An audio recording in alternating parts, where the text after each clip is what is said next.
es Fénix, donde las historias se escuchan, se sienten y se abrazan. Y más que entrevistas, es un cruce de voces que necesitan escucharse. Bienvenidos una vez más a Fénix, Voces Latinas Resilientes desde Brisbane, Australia. Como te lo había comentado en el capítulo anterior, Bolivia fue un reencuentro con mis raíces y también con un rostro de la resiliencia que no había comprendido del todo hasta ahora haciendo esta entrevista. Ser mamá de un hijo con autismo me ha mostrado que hay días que te cambian por dentro, aunque no siempre sepas cómo explicarlos.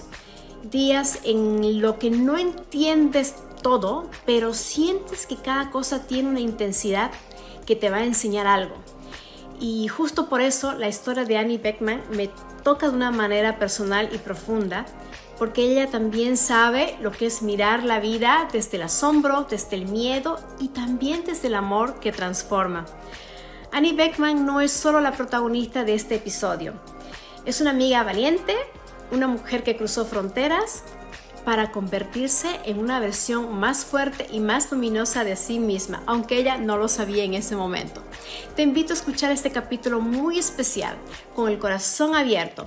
Hablamos de migración, de sueños que cruzan océanos, de diagnósticos que lo cambian todo y de regresos que no son fracasos, sino puertas nuevas. Porque no siempre elegimos las batallas, pero lo creo que podemos decidir con qué amor las enfrentamos. Hola, ¿qué tal? ¿Cómo están? Bienvenidos a Fénix, un capítulo muy especial donde tengo el honor de tener a una invitada que admiro mucho, que conozco también hace mucho tiempo. Es una amiga desde niña, amiga del corazón, y aparte también me hace que este querer sea más especial porque le tengo una admiración de todo el camino que ha recorrido como profesional y como mujer emigrante, y ahora que ha retornado a Bolivia.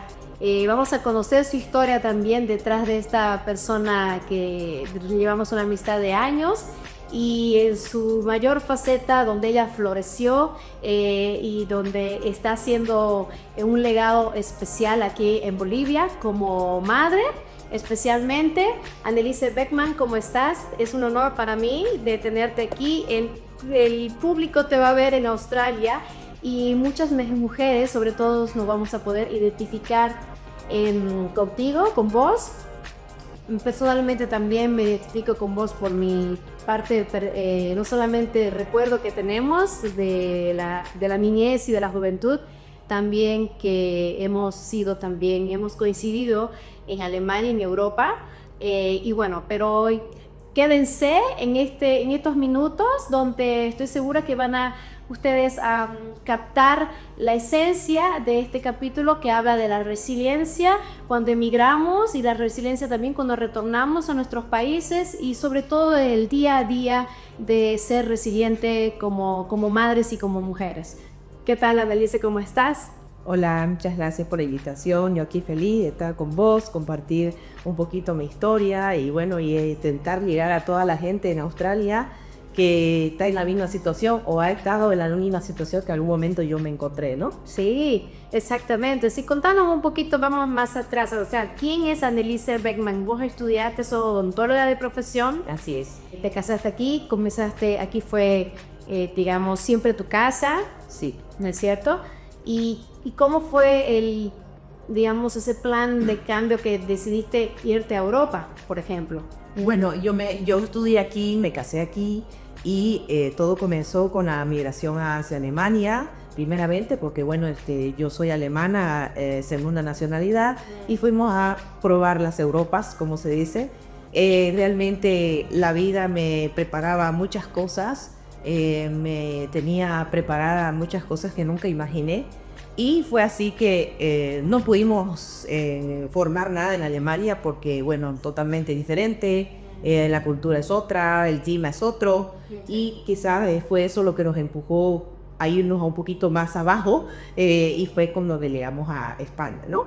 Bueno, ahí empezamos a trabajar, y ahí fue cuando nace mi segundo hijo. Yo me fui de aquí con mi primer hijo nacido, y allá nace mi segundo hijo.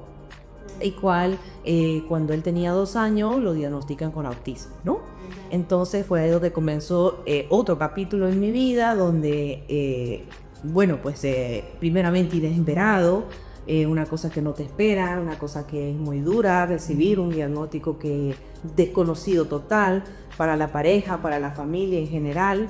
Es más, mi familia aquí en Bolivia nunca supo del diagnóstico de mi hijo hasta que yo retorné al país, ¿verdad? Con 7 años Javier retornó a Bolivia, que será parte de otra historia que te contaré. Pero el tema del diagnóstico del autismo fue algo que nos marcó mucho a nosotros y fue cuando yo decidí dejar todo de lado mi profesión, porque como decía, soy odontóloga. Mi plan era trabajar allá en mi profesión, ¿verdad? Dejé todo de lado y me dediqué a aprender sobre la condición, a estudiar. Y bueno, cuando decidiste cambiar de carrera, es un poquito más para entrar a este tema, y ahora, porque eres una personalidad muy amplia, tenemos un abanico de muchas cosas de las que no solamente hablando de carrera, pero cuando decidiste dejar a un lado tu carrera, ¿no? ¿Qué se te pasaba en ese momento? O sea, vos estabas más concentrada en decir, en ayudar a tu hijo y poder, digamos, florecer. Aparte que estabas también, lo has dicho, para nosotros era un shock, era desconocido, no sabíamos de dónde partir, ni cómo continuar. ¿Cómo fue ese momento que dijiste, abandono esto y voy a continuar esto? En realidad, el objetivo de aquello de dejar de lado mi carrera y empezar este camino fue simplemente por el amor que sentía mi hijo y por lo mucho que realmente me afectó el diagnóstico inesperado de aquel entonces, que me golpeó tanto que dije, yo no puedo ser ignorante, no puedo seguir en desconocimiento, necesito aprender para ayudarlo, ¿no? Porque si no conozco, ¿cómo puedo hacerlo, ¿no? Entonces fue que gracias a lo que pude aplicar a esta plaza en esta especialización por mi carrera en sanidad, que allá ya sabes cómo son las cosas, ¿verdad? Todo está escrito, entonces pude realizar la especialización en terapeuta para los trastornos del espectro del autismo, en lo cual me formé y empecé a entender muchas cosas, cómo trabajar, por qué, y preguntas que siempre uno se hace, ¿no? Respecto al diagnóstico, que se me fueron aclarando, acompañado obviamente del dolor que acompaña, porque no se deja de lado nunca, el entender un poquito más lo que es la condición, ¿no? Exactamente. Entonces, fue seguramente, puedo imaginar, para ustedes como familia joven, ya que tenían un niño pequeño, estar en un país también, inclusive hablando el mismo idioma, reinventarse de esa manera también, por así decirlo, de tener las herramientas de esa época para ser visible y entender esto. Y vivías ese duelo, entonces. Creo que todos padres, en tu caso era como doble vuelo, de vivir en un país como inmigrante, no conocer muchas cosas, al mismo tiempo a la fuerza te llevó a conocer el sistema, y el duelo de como padres, lo digo por experiencia también, cómo ayudar a tu hijo, cómo intervenir temprano para poder una persona en el espectro de que esté pues en el mundo que vivimos, que no es perfecto y eso lo sabemos, pero tenemos que ayudarlo. Entonces ya tenemos como padre tenemos esa preocupación de poder criar a nuestros hijos, pero con una persona que es autista o que está en el espectro, es el doble preocupación. Entonces hubo en esos momentos también para vos esos desafíos que me puedo imaginar constantemente arriba y abajo. Sí, prácticamente, bueno, pues al momento del diagnóstico y de recibir el diagnóstico, nosotros ya realmente estábamos asentados en España. Ajá. Y España puedo decir que en segunda casa. ¿Cuánto tiempo vivían en España ya? Nosotros vivíamos ya 6 años viviendo en España.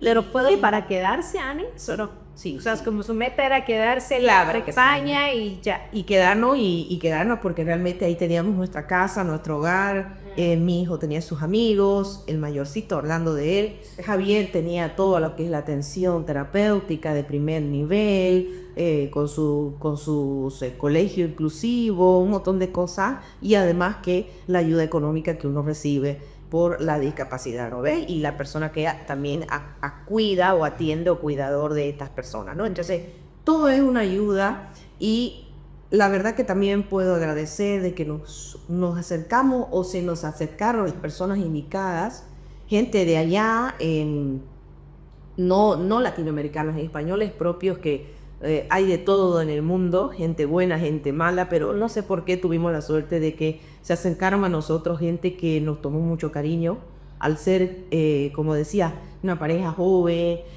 sola, porque no teníamos familia, no teníamos a nadie, fue como acogernos a su nido, a su entorno familiar y hacernos parte de ellos, que fue que recibimos mucho apoyo, también de las terapeutas, del colegio.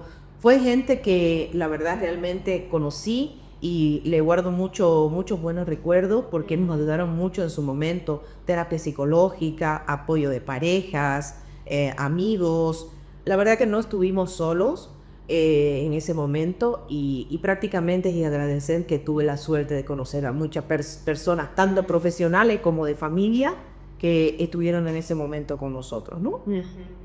Y en esos 7 años donde abandonaste, o sea, pusiste a un lado tu carrera de odontóloga, ¿extrañaste ser otra vez?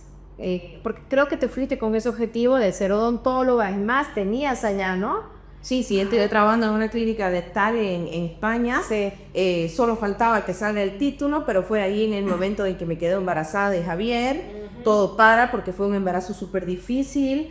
Dejé todo de lado, luego nació el niño y bueno, al tiempito fue que recibo el diagnóstico, que 2 años tampoco es mucho, ¿no? Entonces, como todo tiene un trámite y tarda bastante, entonces fue que no... Tuve todo que dejar. O sea, yo creo que al final fue todo prácticamente a su momento, en su tiempo exacto, que fue de decidir tomar este camino y llevarme hacia otra perspectiva que no tenía ni idea de hacerla, ¿no? ¿Verdad? Entonces, bueno, realmente cuando pasa el tiempo y bueno, y Javier empieza a recibir la terapia y veo los resultados en él, porque yo recibí un diagnóstico de mi hijo de autismo grado 3, o sea, con bastante afectación. El niño realmente estaba totalmente afectado, es un niño no verbal y bueno, había mucho trabajo por hacer. Cuando yo empecé a ver los resultados en él por la atención temprana que recibió y todo el apoyo que teníamos de las terapeutas, dije, no, esto realmente es lo que se debe hacer, ¿verdad? Entonces, me gustaría también a largos rasgos hablar un poquito antes de entrar a un tema. Es muy importante porque creo que a pesar de que tanto en Australia también existe este sistema donde ayudan a personas con alguna necesidades especiales, special needs, que se puede decir, es que es tanto para hablar del autismo y se ha hablado mucho del autismo también y esta entrevista nosotros no necesariamente de explicarlo, pero es bueno también decir que hay como que 3 niveles. Vos como ahora como profesional, que sos como terapeuta, el nombre que puedo utilizar, sí. ¿Cómo te definís ahorita y cómo explicarías a largo rango las distintas el autismo en sí y cuáles son sus niveles, se puede decir así, ¿no? Hasta ahora, porque se sigue descubriendo más. Bien, el autismo en sí, digamos, según el manual diagnóstico de la Asociación Americana de Psiquiatría, sí, habla de 3 niveles de apoyo del autismo. Por eso se dice que el autismo tiene 3 grados. Es el grado 1, grado 2 y grado 3. Cada uno habla de las necesidades de apoyo que necesita la persona. Quiere decir, tanto en el grado de afectación en el lenguaje, en la comunicación y también obviamente en la parte cognitiva, ¿no? Entonces, dependiendo del grado en el que nos encontramos, estamos hablando de qué grados de apoyo necesita el niño. El grado 1 obviamente es el más leve, el grado 2 es el mediano y el 3 nos encontramos en el grado de apoyo, ¿cómo se llama? Donde recibe más apoyo también, donde necesitan mucho más apoyo, sí, y tanto guía en las 3 áreas o en las 5 áreas que el niño se desarrolla, que son la parte del lenguaje, motriz, adaptativa, social y también cognitiva, ¿no? Entonces en España, estuviste en tus 7 años, fuiste cada vez más consciente y ya estabas todo como familia. Dejaron atrás un poquito sus sueños también que como familia migrante en España y se concentraron pues en eso, en ayudar a que, no sé, ¿cómo puedo utilizar la palabra? Yo podría utilizar a entender primero el espectro en total y poder ayudarlo y poder comunicarme con él y poder también ayudarlo a él que entienda el mundo. Eso es lo que hago yo ahora con mi hijo Daniel. Bien, en realidad, bueno, pues el tiempo pasó y como te decía, Javierito, con 7 años, nosotros vivimos 11 años en España. Yeah. Con 7 años, la vida nos dio hueco y fue el momento de retornar a Bolivia. ¿Cómo fue eso entonces? ¿Por qué la vida les dio el hueco? ¿Qué pasó? Ahí estaban todos bien, resilientes, floreciendo y después el guajo, asentado y ¡pam! ¿Qué pasó? Sí. Bueno, al final todo en la vida es por algo y pasó el tema de una época muy, muy, muy crítica en España respecto a la crisis que se vino. Okay. Y bueno, fue como decir un parón aquí. Algo hizo de que tomemos una decisión de volver a Bolivia. Y yo como digo, voy a volver a Bolivia si allá no hay nada, ¿no? Con respecto a lo que es el autismo, lo último, aquí realmente esto era totalmente desconocido. Mi hijo, ¿qué va a hacer? Yo veía qué va a hacer, qué voy a hacer con él, quién lo va a ayudar, dónde lo voy a llevar, totalmente desconocido, aunque esto era mi país, prácticamente ya no lo era, ¿no? Porque yo desconocía, llegué totalmente ajena a todo lo que pasaba aquí. Ya no me acordaba ni cómo era la vida realmente aquí, porque uno se estructura y se hace de otro lugar, ¿no ves? Entonces fue prácticamente comenzar otra vez de cero. Bueno, pues al final... ¿Cómo fue esa decisión? O sea, ¿fue rápida? Decir, bueno, aliste sus pechas en maletas y ya no regresamos. Bueno, fue como... no fue prácticamente así, fue planificado. Nosotros queremos venir... El momento del retorno no es el momento de seguir aquí, sino de volver allá. Prácticamente no fue una decisión a ojos cerrados, pero fue una decisión arriesgada en ese momento. Es decir, volvamos a Bolivia, por último, montemos un centro. Eso es lo que te quería preguntar. O sea, ya hicieron un plan, algo tenemos que hacer así, llevemos este pedacito que hemos construido aquí. Sí. Para allá. Fue así. Yo, como te decía, conocí profesionales bastante importantes allá en Autismo Sevilla, que gracias a ellos existe lo que es hoy el Centro Espirán, que ya vamos a hablar de aquello.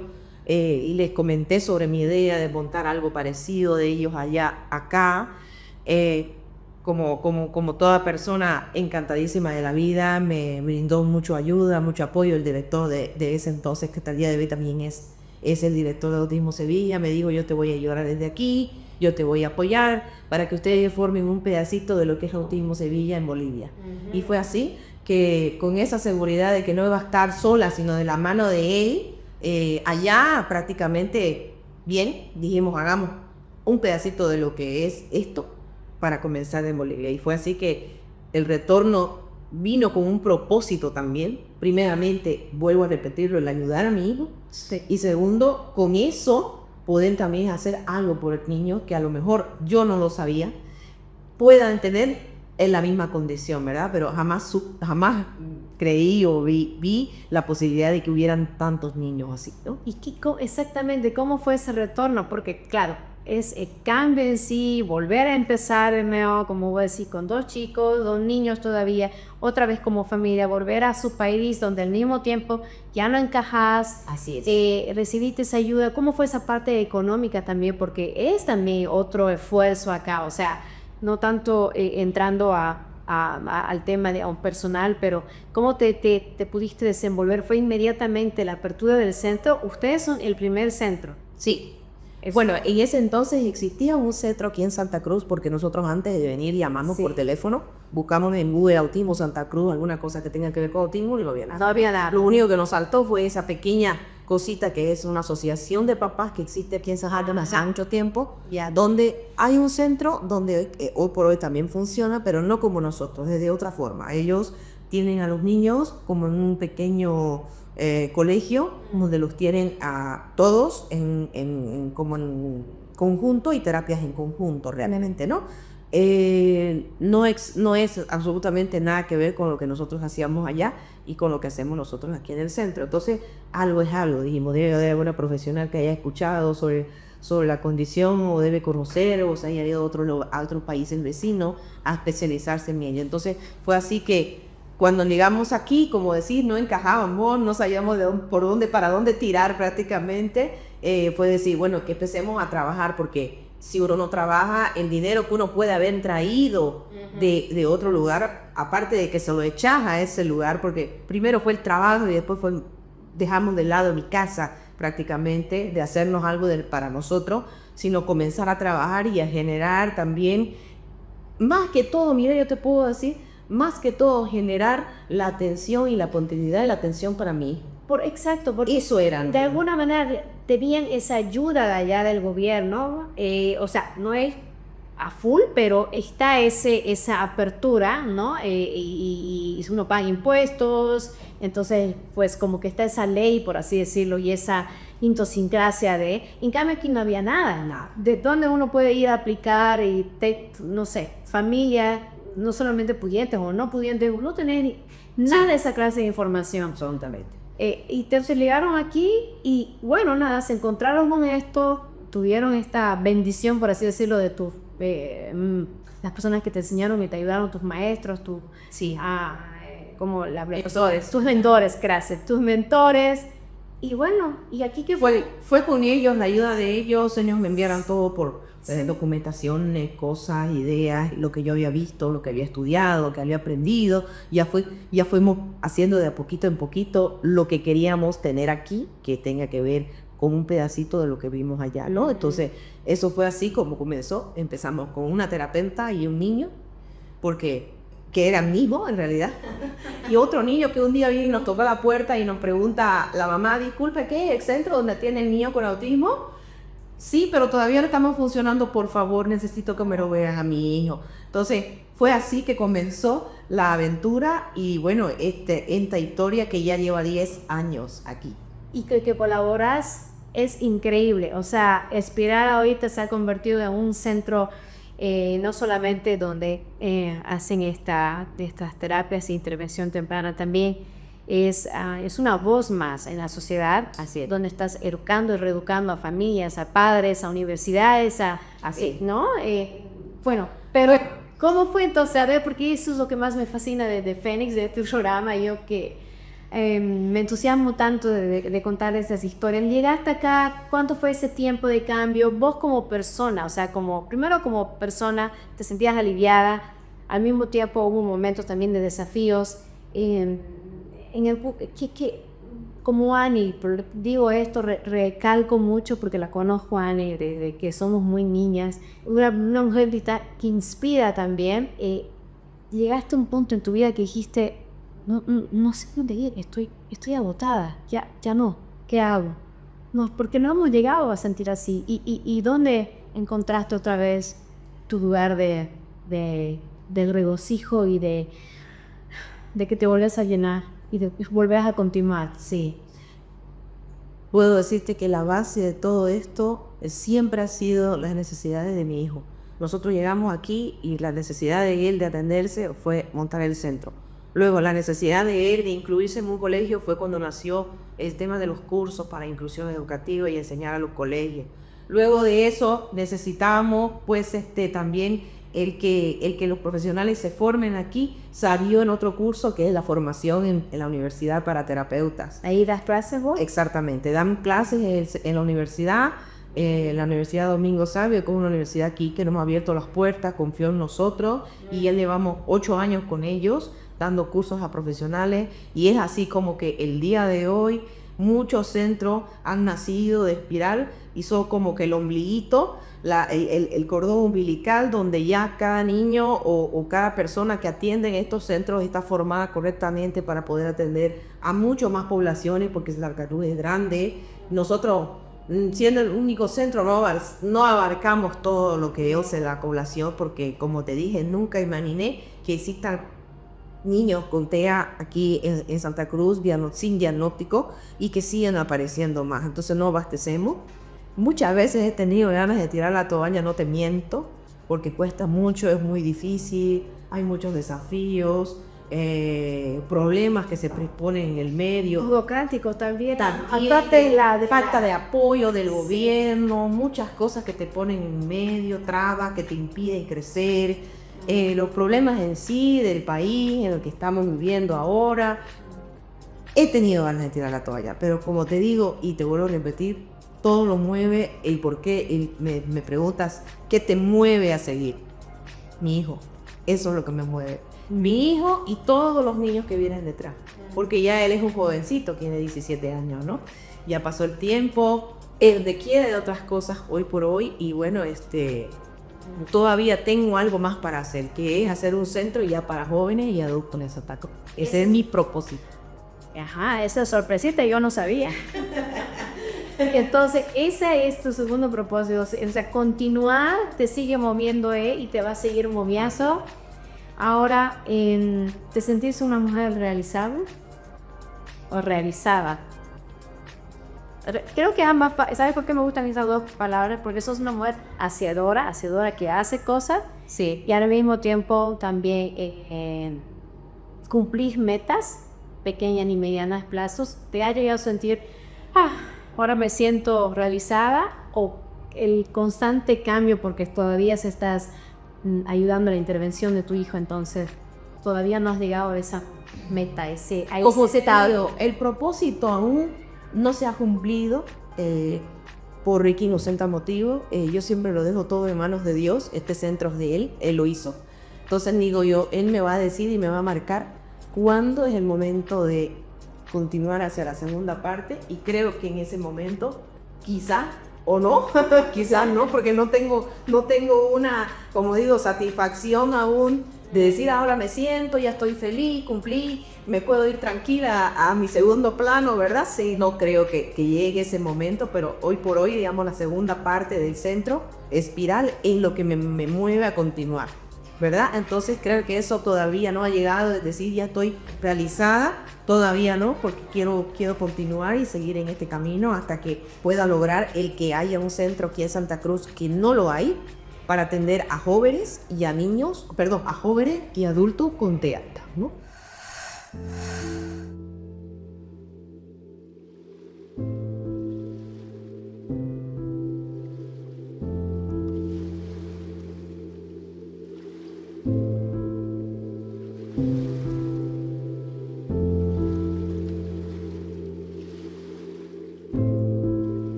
Gracias por quedarte hasta aquí.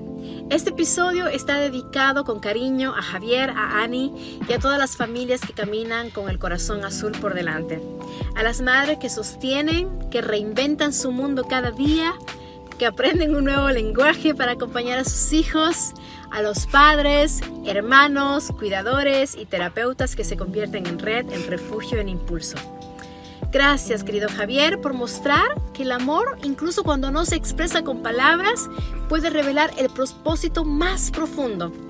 Y si tú también estás en este camino del diagnóstico, del reencuentro, del servicio, recuerda esto: a veces lo que parece una pausa es en realidad el principio de tu misión.